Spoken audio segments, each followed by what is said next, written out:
Good afternoon or good morning to everyone who's joined this webinar. This is being sponsored by ATS and the AII Assembly. I am Nathan Shetler. I'm an assistant professor at the University of Chicago and will be moderating the session today. So we'll go ahead and just jump right into the first presentation, which will be by Dr. Duraisamy of the University of Kansas. And Dr. Duraisamy, you can go ahead and share your slides. The title of this talk will be Acute Fungal Allergen Exposure Shows Time of Day Response and Sex-Based Differences in Allergic Asthma. Yeah, thanks for the intro. Nice intro, and good afternoon all. So I will be presenting my talk on acute fungal allergen. Exposure shows time of day response and sex-based difference in allergic asthma. Yeah, I don't have any financial disclosures. And before moving on to my project details, so let me just give a brief introduction about the asthma and then the epidemiology. As we all know that asthma is a chronic airway inflammatory disease, mainly characterized by the narrowing of airways, and approximately more than 25 million people in US have been affected, and it is one of the leading cause of chronic inflammatory disease in children, with approximately around 5 million children under 18 years of age getting affected. The common allergens like molds, house dust mite, and pollen are being the common allergens. And fungal being the largest organic component, it is known to cause the asthmatic phenotype by provoking the chronic inflammation over the time. So, and the most common allergens include Alternaria and then Aspergillus, followed by the Cladosporium. So it is been found that fungal allergens induced asthma have been difficult to treat, especially they have becoming more and more steroid resistant. And yet the pathophysiology of these pathways are under evolving only. And these are some of the previous reports where they have clearly showed that Alternaria can induce the asthma phenotype, and mainly through the interaction with the TLR4, which can have the ability to recruit the alveolar macrophages uh, by making the epithelial cells to secrete alarmins, which primarily includes the IL-33 as well as IL-13. And we can see that these, once the fungal allergens has been sensitized, they primarily recruit the eosinophils as well as the neutrophils. And to some extent, they also cause the inflammation through ILCs also. Mm, We also know that these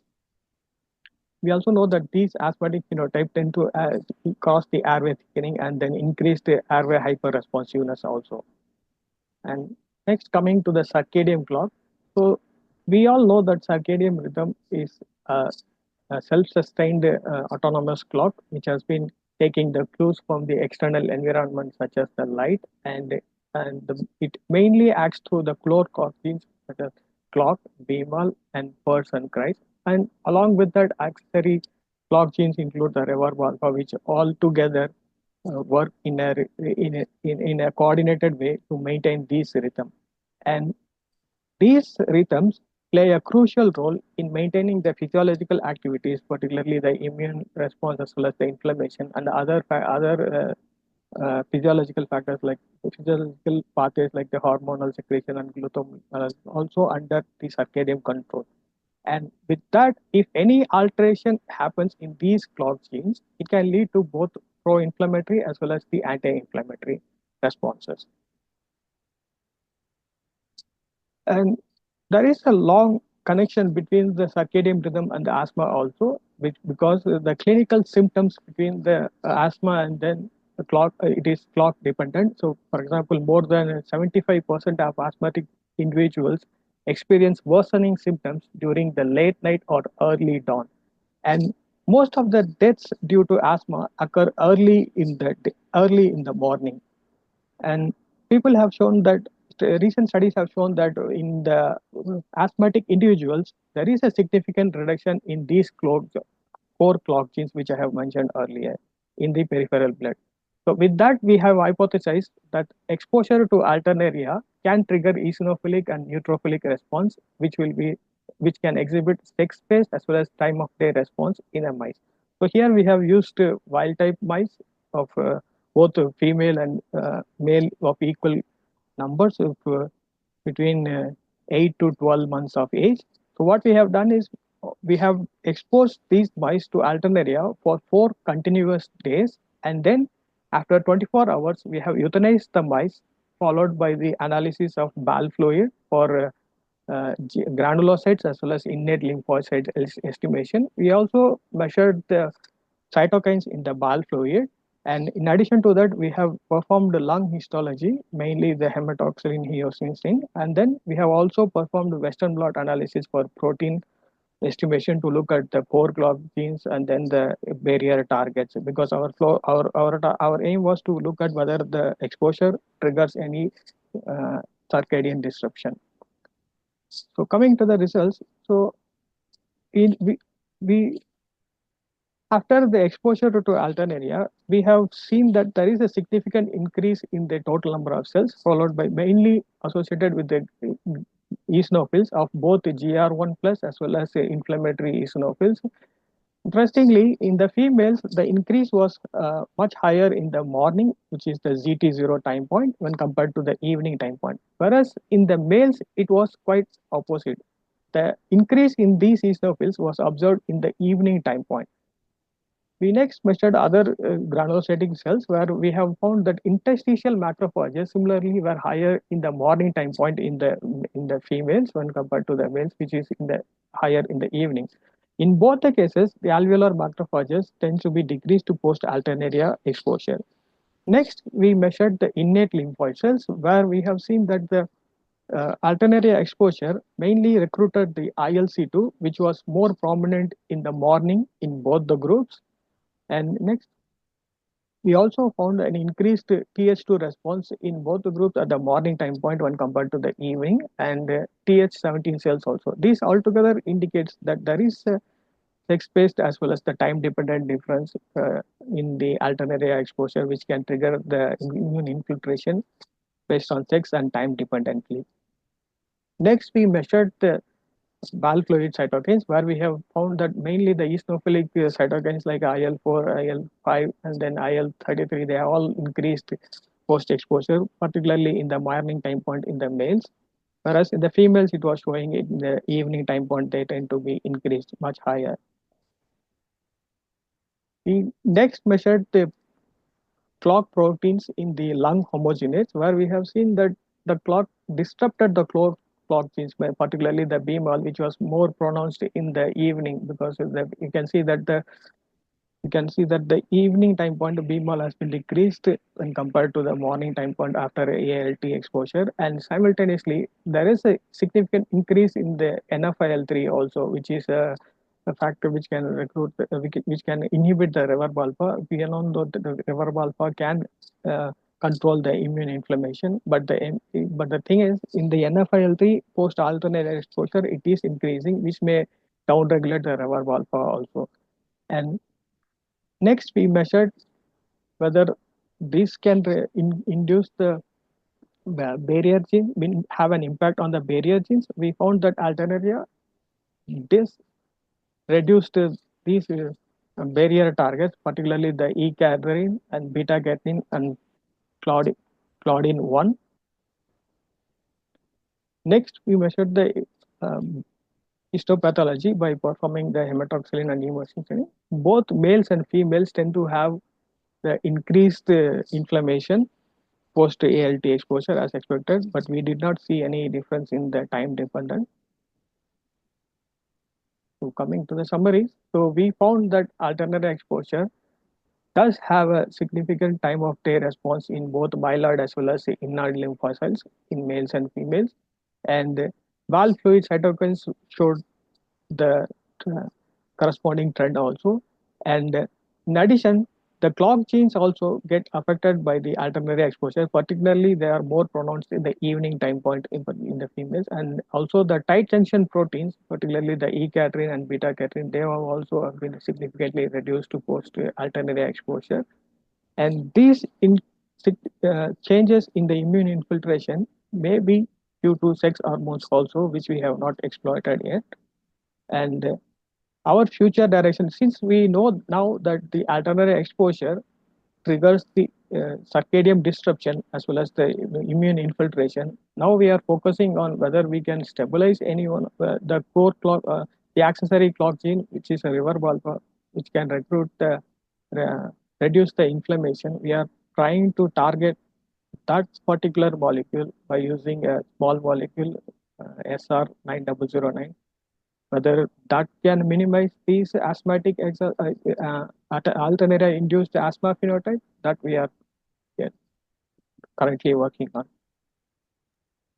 And with this, I want to conclude this and then thank my mentor, Dr. Isaac Sundar, and my current lab members, Chandrashekhar Prasad, with these two I used to work a lot, and other past members also, and other undergraduate students which we have been currently with.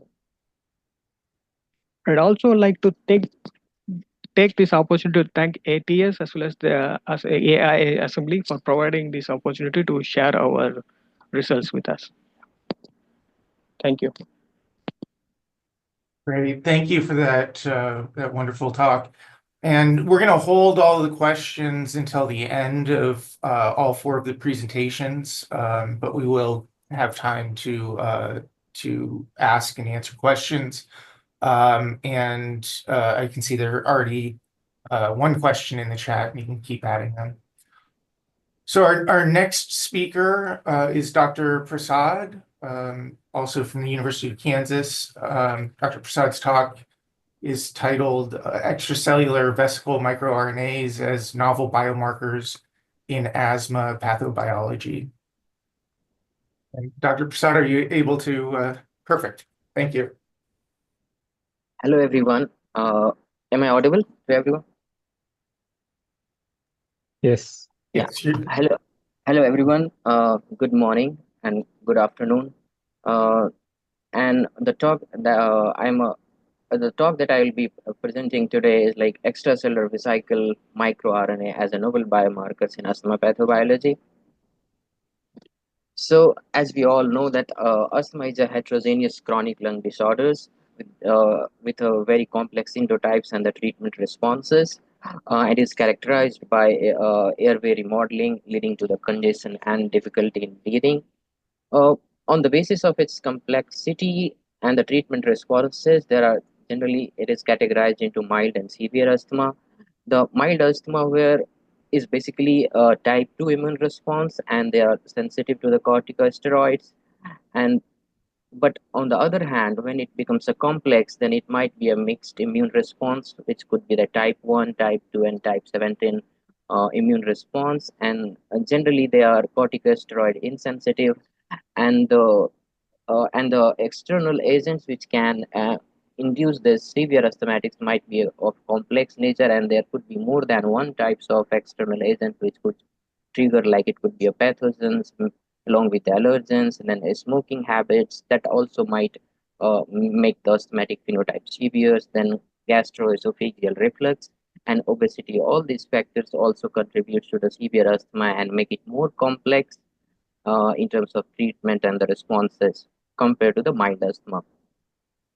The intercellular communication among the immune cells, which includes like neutrophils, eosinophils, and other immune cells, along with the structural cells like epithelial and mesenchymal and endothelial, are very crucial for the asthma pathobiology.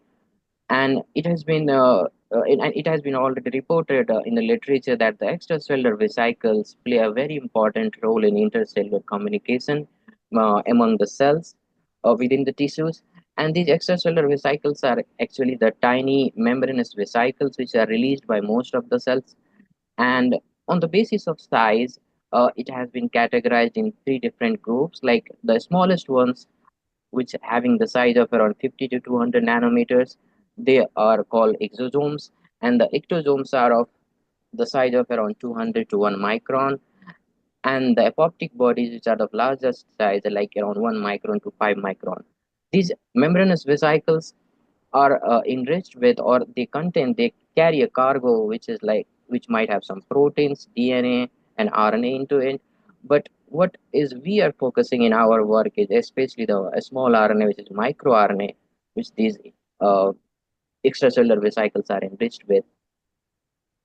So, in terms of where we are standing in terms of current literature, that what is the relation and what are the other published literature in terms of role of extracellular vesicle microRNA in asthma pathobiology.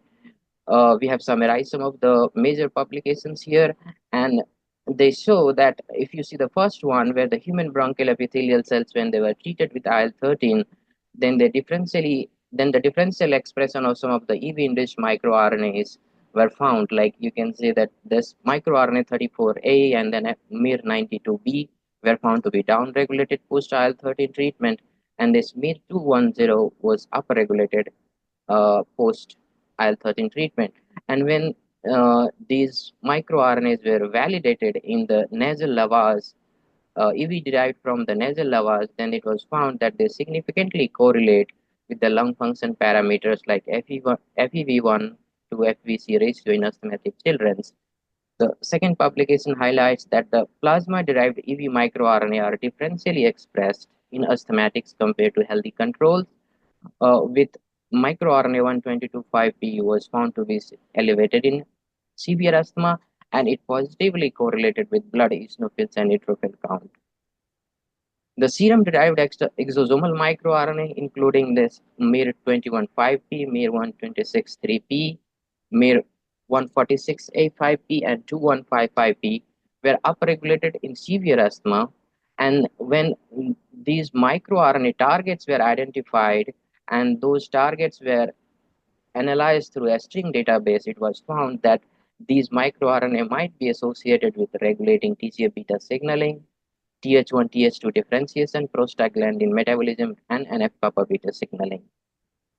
Another publication highlights that when these plasma-derived extracellular vesicle microRNA, especially these two clusters like 1792 and 16363, they were significantly enriched in obese asthmatics, and they were positively correlating with lymphocyte and neutrophil counts and negatively with the lung functions. So this is what summarizes that what we are now, what we have some of the major publication in terms of role of extracellular vesicle microRNA in asthma pathophysiology. So what we are proposing here, that the circulating extracellular vesicles from healthy control and asthmatic might possess a distinct extracellular vesicle biomarkers, and that may correlate with the clinical phenotypes of these asthmatics. So overall idea is that the EB microRNAs, here basically we are focusing microRNA. So the extracellular vesicle microRNA in asthmatics might have a different signature compared to the healthy control, and to prove that, or to work in that direction, what we have done here, that we have isolated and characterized the extracellular vesicles from healthy control and asthmatics, and then we perform the small RNA sequencing to evaluate the microRNA signature, and then also try to establish that whether these differentially expressed microRNA are correlating with some of the clinical variables of the asthmatic patients. So there are two sections of our study. In first, we have done this. We have selected this asthma cohort where 15 healthy controls, 10 non-severe asthmatics, and 10 severe asthmatics were taken. We collected the plasma from them, and then after ultracentrifugation, EVs were collected, and these EVs were characterized for their size and count, as well as the total protein content. And then we isolated the small RNA from those EVs, and then we performed the small RNA sequencing, followed by bioinformatic analysis.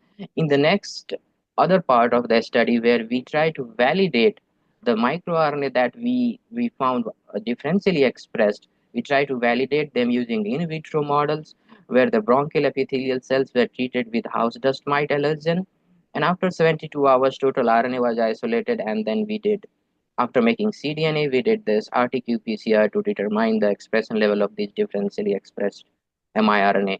Other part which is currently in progress and we have not reached, we are working on, is like to treat these 2B cells or monocytes, and then isolate the EV and isolate EV microRNA to validate some of these differentially expressed targets. So this is here we are summarizing the demography and clinical characteristics of the patient that we included in a study. So basically, this is a small subset of patients from the severe asthma research program observational trial cohort, which Dr. Castro is the part of, and he is working with us on this study. And these patients were characterized under this program as a healthy control, non-severe and severe asthmatics. And what we can see here that the severe asthmatic patients have a more decline in lung function compared to the healthy control and non-severe in some of the parameters. And if you see the some of the biomarkers, serum biomarkers like serum Ig, blood eosinophil, and sputum eosinophils, then severe asthmatics is having some significantly higher compared to the healthy control. And if you one another parameter which was we looked at is a body mass index to connect it with if we can connect it with obesity also, but that is not we have done in detail. But we can see that the body mass index of severe asthmatic was significantly higher compared to both healthy control and non-severe asthmatics. So from these patients, we collected the plasma, as I already mentioned. We collected the plasma, and then after we isolated the extracellular vesicle, and this is the characterization result where we can see that most of the extracellular vesicles from healthy control, non-severe and severe asthmatics was in the around of 150 nanometer size. And here we are plotting the mean size. You can see that there is no statistical difference between the extracellular vesicle isolated from healthy control, non-severe and severe asthmatics. But we did find that the counts of these extracellular vesicle is significantly higher in severe asthmatics compared to the healthy control and non-severe. But as far as protein content is concerned, we can see a little bit of trend of increasing the protein, but that is not a statistically significant overall in terms of the protein content among the EV isolated from healthy control, non-severe and severe asthma. Then we try to confirm by Western blot using some of the EV-based markers, both positive and negative markers, to see that the EV that we isolated is actually EV rather than having some other debris. So we did confirm that we just a representative image here. We are showing that what you see the TSG101, RAP5, and CD81 they are EV positive markers, but CNX and GRP94s are EV negative markers. So positive markers where we can see the band, but in negative we didn't see the band. Then we performed this differential expression analysis using pairwise comparison like healthy control versus non-severe asthma, healthy control versus severe asthma, and then non-severe versus severe asthma to see that what are the set of microRNA which are either upregulated or downregulated. So you can see in the non-severe asthma here in the left panel, we are showing that with the red color, what you are seeing, they are the upregulated microRNA, but the blue color, they are downregulated microRNA. And that's what we can see here. In all of them, we can see that there are some microRNA which are upregulated, some are downregulated. Then we were also interested to see that what are the microRNAs which are unique to each pairwise comparison. So you can see that the one with the this highlighted box with dash box, we can see they are the unique to that particular comparison only, and they are not shared between different pairwise comparisons. So these three microRNA here, and then some of the this box microRNA are here, which are unique to that specific pairwise comparison. But then we were also interested to see and highlight that what are the one which are shared between the different pairwise comparison. So you can see that these blue colors arrow which are marked by arrows, they are the one which are shared between these two pairwise comparison between healthy control and versus non-severe and healthy control versus severe. Similarly, this purple color is the microRNA which is shared between this healthy control versus severe asthma and non-severe versus severe asthma, whereas this yellow color, light yellow color marked microRNA, they are actually shared between healthy control versus severe asthma and non-severe versus severe asthma. But one thing that I would like to highlight here, if you see these two microRNAs, like they are here upregulated, but which are marked, but when we see with respect to the non-severe and severe comparison, we can see that they are actually down-regulated here.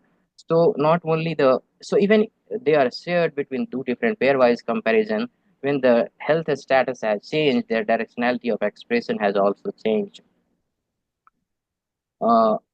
Then next, we perform that whatever microRNA we found differentially expressed, we actually use this IPA tool from QIAGEN to identify that what are the targets, molecular targets or the mRNA targets this differentially expressed microRNA are controlling.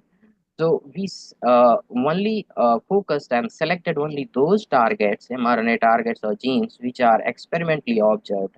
And we made the list of those microRNA, mRNA targets.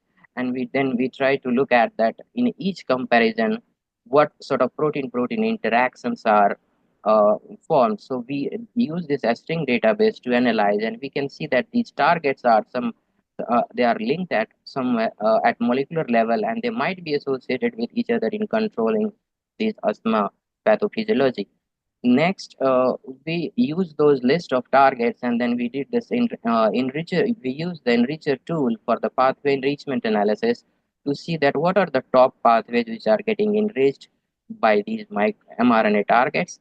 And we found that in healthy control versus non-severe asthma, some of the receptor tyrosine kinase, ERBB2 signaling, and this IL-4, IL-13, and some of the non-receptor tyrosine kinase signalings were highly enriched in this healthy control versus non-severe comparison. Likewise, when we see at the healthy control versus severe asthma, there also we found that some of the receptor tyrosine kinase, IL-4, 13, and FOXO-mediated signaling are enriched. In non-severe versus severe asthmatics, there also we found that MAP kinase or AKT signaling, IL-4, IL-13, and some receptor tyrosine kinase signalings are getting highly enriched. But how these microRNA are linked that at molecular level, and how these are affecting some of the molecular pathways which are related to immune system, which are known to be involved in asthma phenotype, that we that is a need to be seen, and that needs further validation and study. But for this primary analysis and enrichment analysis, we can say that some of these targets are actually involved in regulating some of the pathways which are known to be having some role in asthma pathobiology. Then we next went to do the Spearman correlation analysis to see that any whether the normalized count of these differentially expressed microRNA have any correlation with the clinical variables of these patients.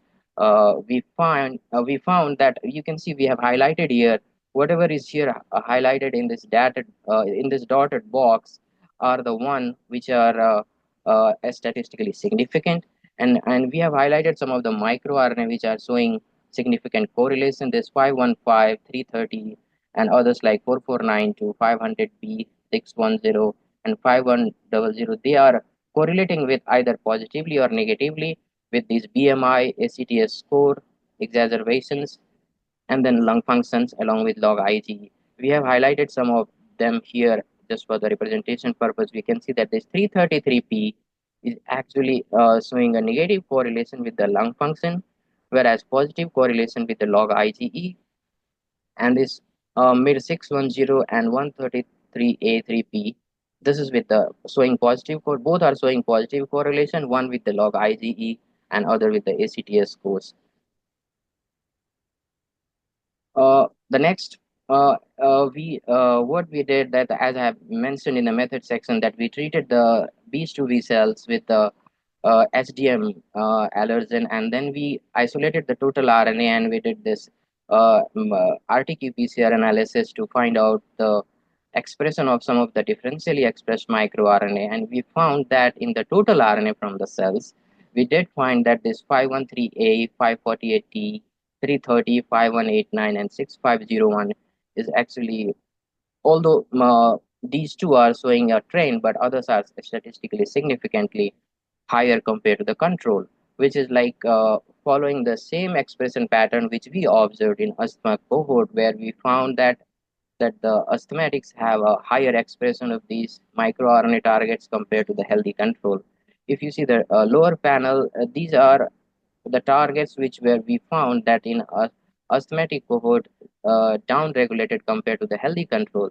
So here when we saw that in the HDM treatment actually reduced the expression level of these microRNA like 548B, 500. Dr. Prasad, Yeah, I'm just going to ask you to wrap things up in the next minute so we can stay on track. we are just Thank about you. to finish. Yeah.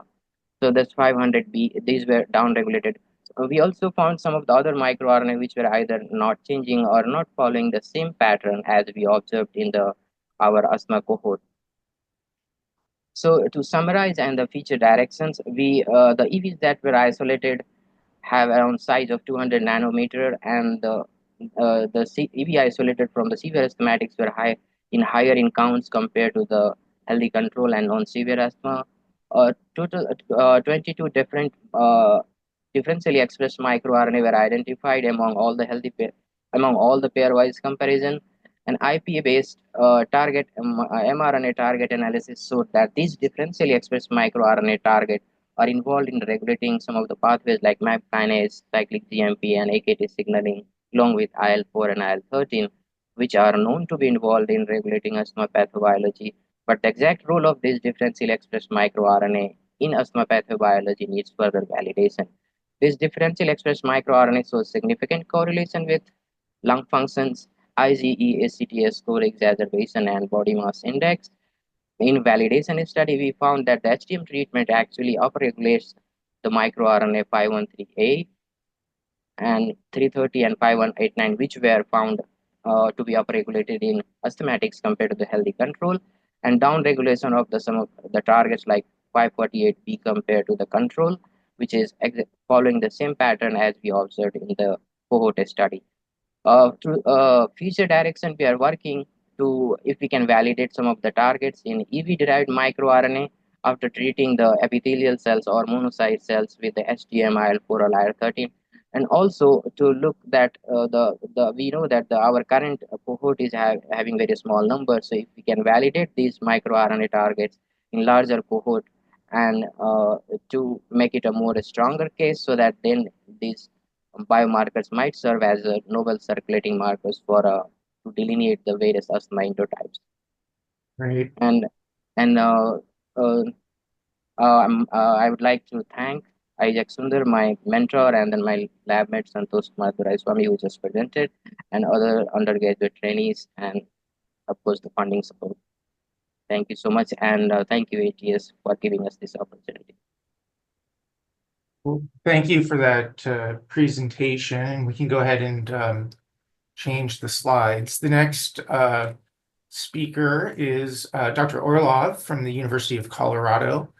Her talk is titled Gut Microbiome Contributions to Training Lung Th17 Immunity.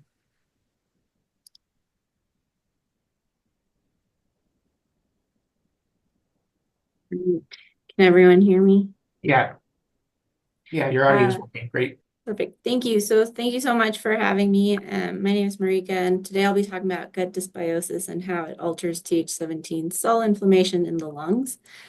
I'll talk about the importance of Th17 cells and why they're important in lung infection specifically, and then talk about the gut-lung axis and how it plays a role in establishing lung type 17 immune tone. So it's been shown in the literature that Th17 cells are important in both humans and in mice because if you have decreased numbers of Th17 cells, that's associated with increased susceptibility to pneumonia. And then alternatively, if you have an increased number of Th17 cells in the lung, that is possibly protective against a different type of pneumonia, which is ventilator-associated pneumonia. Just as a reminder, Th17 cells are a type of CD4 T helper cell, so like Th2s, Th1s, and their main pro-inflammatory cytokine that they secrete is IL-17A. So my big question is, how does the body know how many Th17 cells it should have, and how does the body regulate how many cells it has? And that concept is thought of as immune tone. So how does the body know how much Th17 cells should be there responding to an antigen? It's been postulated that the gut could play a role in establishing immune tone in other organs. And so in my studies, I'm focusing on the gut-lung axis, which is just the idea that something that happens at one epithelial barrier, such as the gut, affects other epithelial barriers distally, such as the lung. There also have been studies showing that if you change the composition of the microbiome in the gut, you can actually change outcomes in the lungs. So there was a study done back in 2017 that showed if you take adult mice and you put them on 10 to 14 days of antibiotics, then you let the antibiotics wash out, and then you infect them with either Klebsiella pneumoniae or Strep pneumoniae. What you see is that the mice that received the antibiotics before the infection actually had worse outcomes compared to the mice that never saw the antibiotics prior to the infection, suggesting again that gut dysbiosis can have an effect on immune tone in other organs in the body. So my hypothesis is that gut dysbiosis leads to changes in Th17 cell numbers and changes in the immune tone in the lung. In order to study this, I established a model whereby I took adult mice and exposed them to 7 days of amoxicillin treatment. Then they got a 7-day break and then another 7 days of amoxicillin. And here I used amoxicillin mostly because it is one of the most widely prescribed antibiotics worldwide. And I didn't want to annihilate the gut microbiome with the heavy mixture of many different antibiotics. I just wanted to see if I could do something a little bit more gentle. And I'm also interested in looking at long-term effects of antibiotics. And so I use a longer time course. So I wait 3 weeks after the last antibiotic dose to see what happens in the lungs. So 3 weeks after they're done with their amoxicillin treatment, I expose mice to an aerosolized non-typable Haemophilus influenza lysate, or NTHI. So this is essentially a heat-killed H-flu lysate that's been like homogenized, and then they inhale it. And so this leads to a very minor sterile inflammation. And 2 days later, I harvest the lungs, digest them, and look for different types of immune cells by flow cytometry. I don't have time to show you, but I have looked at the microbiome analysis at all these different time points. And amoxicillin definitely does alter the microbiome. And then 3 weeks later, it's not fully restored, but it's on its way back to baseline. So what do I see 3 weeks after the last dose of amoxicillin treatment in these mice? So when I look at Th17 cells, in the absence of any kind of treatment or after amoxicillin treatment, what you can see is that there's not much difference, and there's just a really low level of baseline Th17 cells. After NTHI, what you can see is that there's a significant increase in Th17 cell numbers, and then that response is blunted if these mice were pre-treated with amoxicillin. If I look at other cell types, such as Th1s, I don't see that kind of a difference. The females are in red and the males are in black, and as you can see, there's not much sex difference either. And so this suggests that amoxicillin really does change the immune tone in the lung in respect to Th17 cells, and it seems to be specific for that. I then wanted to know if I could rescue this phenotype by doing fecal transplants with wild type fecal material.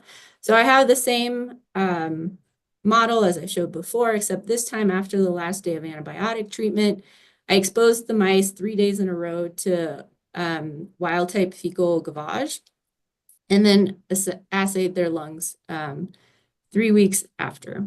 And what I see in the Th17 cells, as I showed before, there's the decrease with the amoxicillin treatment, and then that is restored if the mice get the fecal gavage, suggesting that it is the gut microbiome that was affected and now restored that's contributing to this lung phenotype.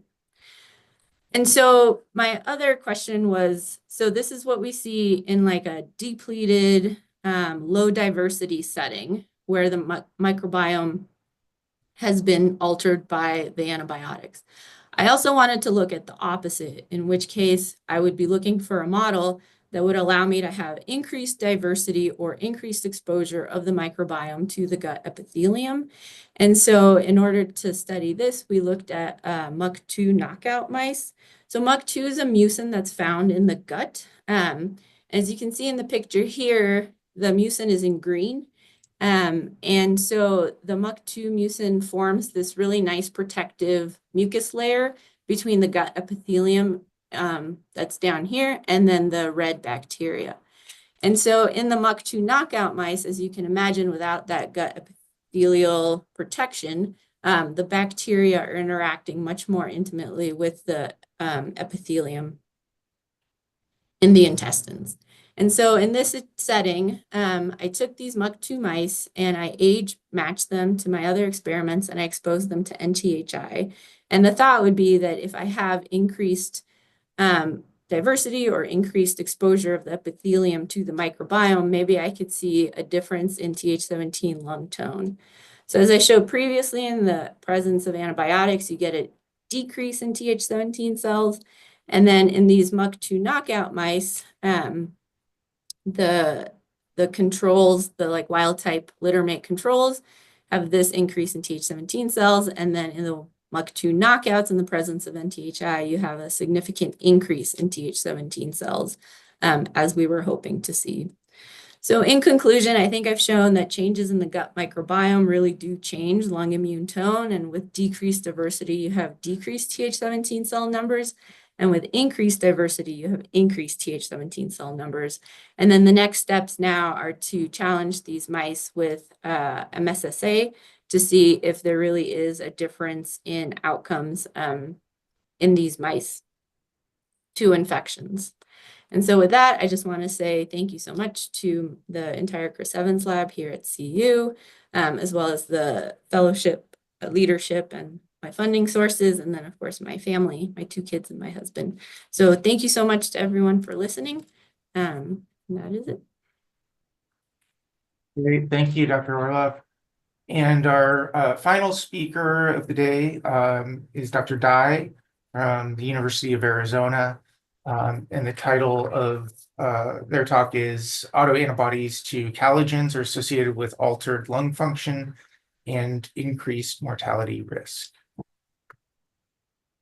Thank you. Hello, everybody. And first, I'd like to thank the AII and the organizers of this webinar for the invitation to share some of our work from the University of Arizona.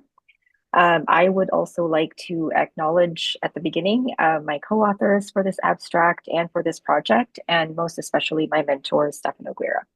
So today I'm going to present some of the results that we've gotten from looking at the association between autoantibodies to collagens with lung function and mortality risk. Okay, so COPD has been initially proposed to be an autoimmune disease in the early 2000s, and the idea was that this was potentially initiated by smoking and the damage that is that occurs along with the chronic inflammation with that. And over the years, there have been a number of studies that have shown associations between autoreactive antibodies to various self-antigens with COPD or its disease severity. In our group, we were particularly interested in this idea of having these autoantibodies against collagens or anti-collagens, because collagens are key components that provide structure and support to both lung epithelial cells, or epithelial cells in general, and endothelial cells. And I don't think I need to elaborate too much about COPD to this audience, but what I would like to highlight is that among individuals who develop COPD, there is a frequent co-occurrence of cardiovascular disease, which in turn greatly increases morbidity and also the risk for mortality. So our overarching question for this study was whether these anti-collagens could be a factor or one of the factors that could tie together this decline of lung function in COPD that we observe with the development of cardiovascular disease in these same individuals. So to try to begin to answer this question, we used the Tucson Epidemiological Study of Airway Obstructive Disease cohort. This is a population-based longitudinal cohort that has up to 35 years of lung function measurements, as well as questionnaire data, which includes phenotypic data such as BMI, smoking status, number of PAC years, and asthma. We also collected blood from these individuals, which allowed us to gather molecular data, including circulating levels of autoantibody markers to collagen types 1, 2, 4, and 6, which we've used in this study. And then for these individuals, we also have mortality data from multiple National Death Index searches. So before I get into the results, I wanted to kind of briefly go over some pre-analysis data preparation steps that we did. So because we found by Spearman correlation that there was moderate correlation among 3 of the 4 anti-collagens that we tested, we decided to generate an anti-collagen score by using the first principal component of principal component analysis after we adjusted for age, sex, and batch effect. And then we standardized these scores to come up with z-scores, and these z-scores were then further divided into tertiles to be able to classify them into having low, moderate, or high levels of anti-collagens. For our study cohort, we also classified these individuals by their lung function using spirometric parameters. And because we are specifically looking at COPD, we have defined people to have an obstructive spirometric pattern using an FEV1 over FVC ratio of less than 0.7 or 70%. So the first thing that we wanted to look at was whether these anti-collagen scores were associated with spirometric measures or lung function parameters that were typically measured in COPD. And here we see an inverse association. So as the anti-collagen scores increase, there was a decrease in percent predicted FEV1 over FVC, which is suggestive of airflow limitation. And there was also an association with a decrease in percent predicted forced mid expiratory flow, which would suggest a small airway obstruction. So this was tested by linear regression. And then the next thing we wanted to know was whether these elevated anti-collagen levels would be associated with specific altered spirometric patterns. So here we see an over 2-fold increase in the likelihood of having an obstructive spirometric pattern with elevated levels of anti-collagens, which we don't see with the restrictive spirometric pattern, suggesting that this is something that is unique to obstructive disease. And then finally, we wanted to leverage our mortality data to see whether these elevated anti-collagen levels would be associated with an increased risk in all-cause mortality over a 30-year period. And here, when we look at all the participants in our study cohort, there was about a 20% increase in risk for all-cause mortality with elevated levels of anti-collagens.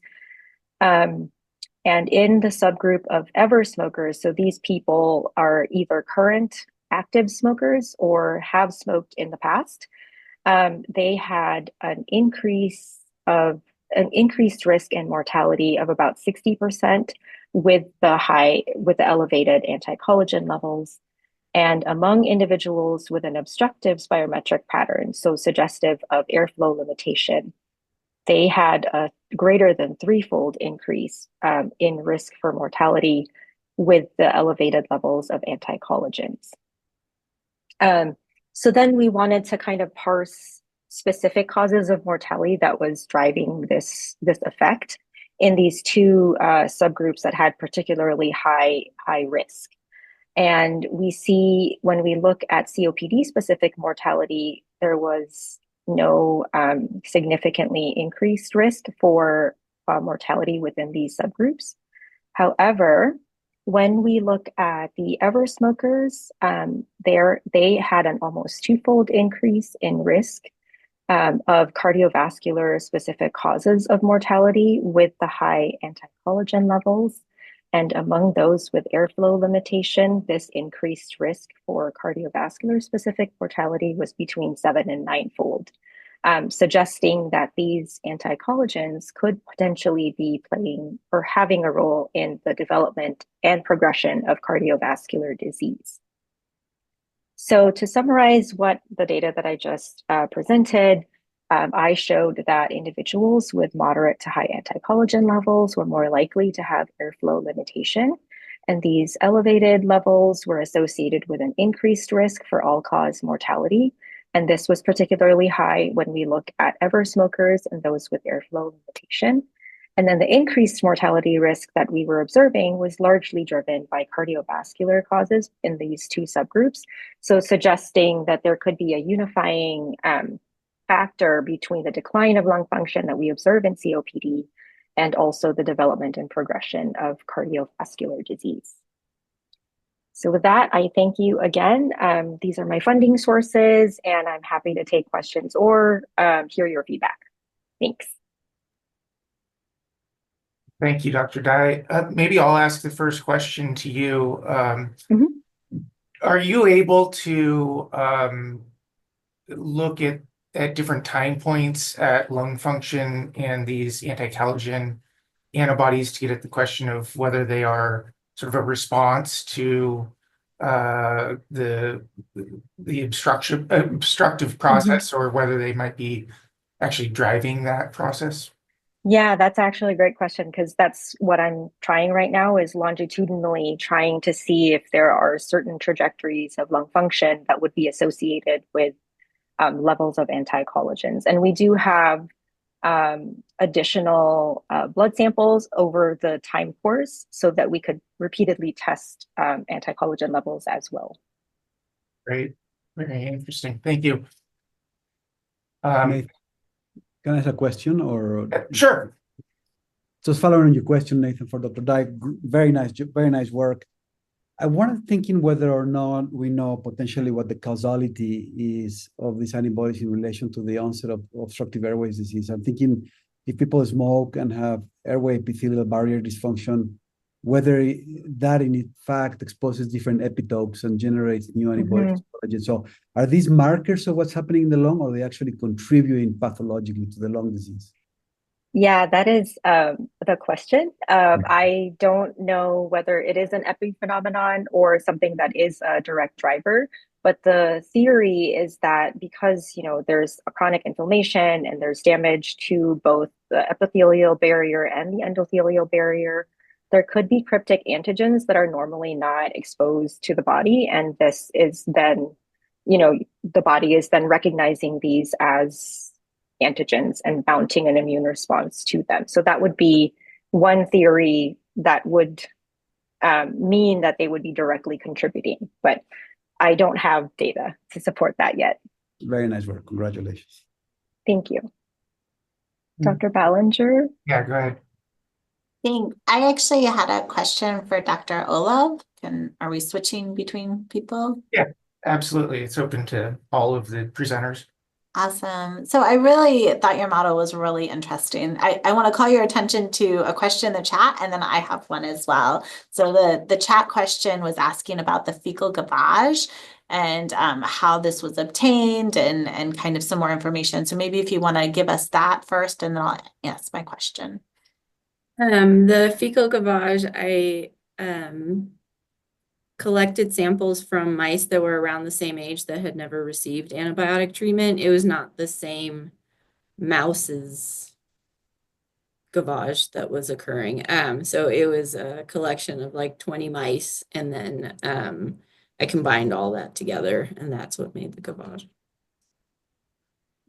So I thought your work was really interesting, looking specifically at the T cells, but your time point is really fast. It's 2 days after infection. So I have to wonder about the innate immune cells. And do you think there's differences and some crosstalk between the gut and the lung with the innate immune cells? And if you could kind of speculate or talk about some other data you've been able to generate.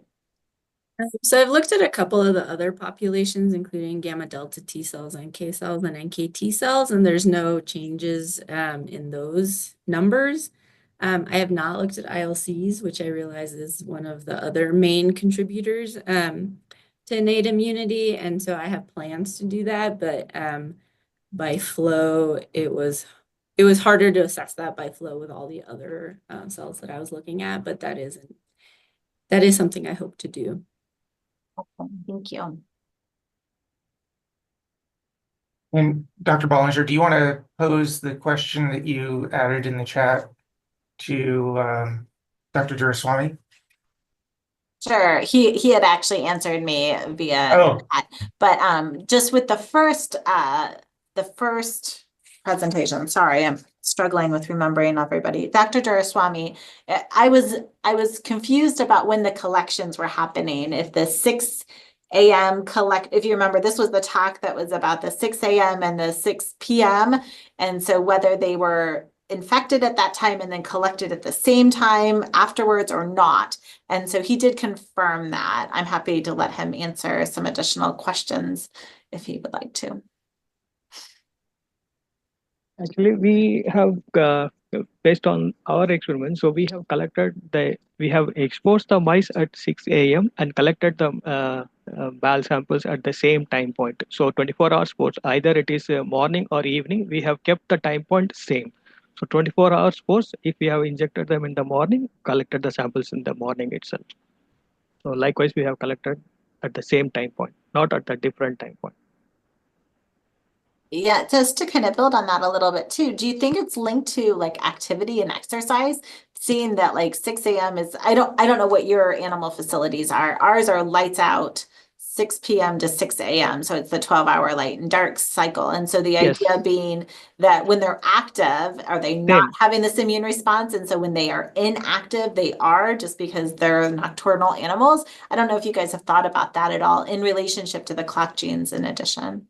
Yeah, we also have the same kind of say 6 p.m. Light off and then 6 a.m. light on. So during the active period, they tend to have the more inflammation. So when they are inactive, so which will be the more in the mice, that's the opposite one. So which will be in the morning. So they tend to get more susceptibility towards the infection. That's what we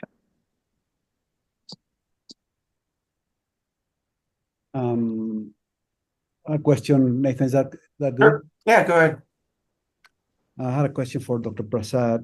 Very nice work. I think this is very interesting research, and I think potentially useful to understand more about different asthma clinical phenotypes. One of the things that I was thinking is how your level of comparison is cross-sectional between different groups and the levels of these vesicles.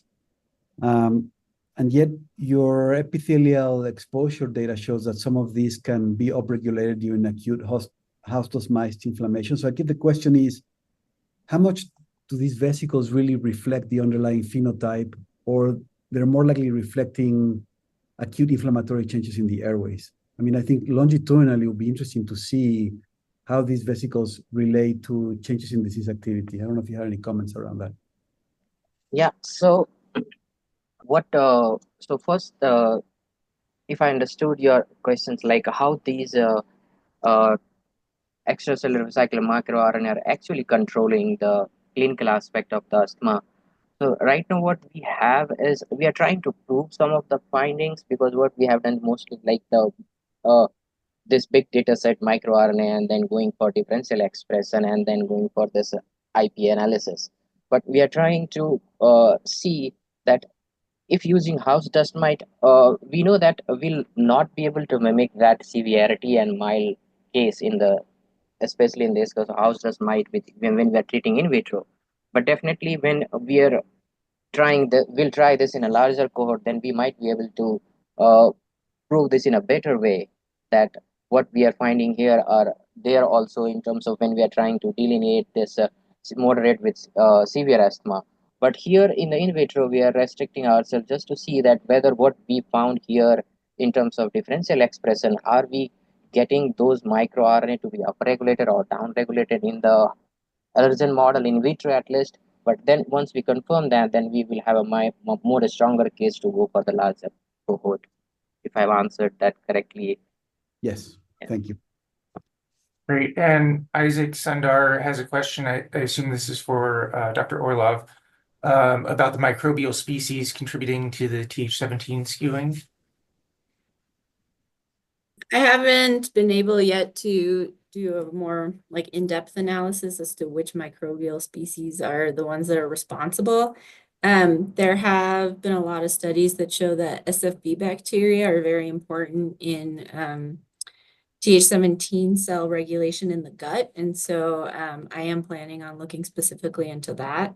However, the SFB tend to reside in the terminal ileum as opposed to the colon, and so I have to collect the fecal samples differently going forward, and so that is something that I'm currently working on. But thanks for that question. So the hour's up, and I want to thank all of the presenters and for everyone who also attended this webinar. I think this was a very enjoyable session, and look forward to more of them in the future. Thanks, everyone. Thank you. Thank you. Thank you, everyone. Thanks, everyone. Thanks. Happy holidays. To you as well. Thank you.